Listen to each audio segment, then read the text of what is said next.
नमस्कार. अपयश आल्यानंतर विश्वास ढळू न देता पुढे जाणं सोपं आहे. अपयश आल्यानंतर विश्वास ढळू न देता पुढे जाणं सोपं आहे. यशस्वी झाल्यानंतर विश्वास ढळू न देता पुढे जाणं सोपं आहे.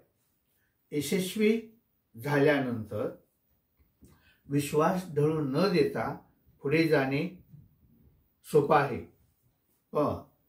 पण यशस्वी झाल्यानंतर यशस्वी झाल्यानंतर स्वतःमध्ये नम्रता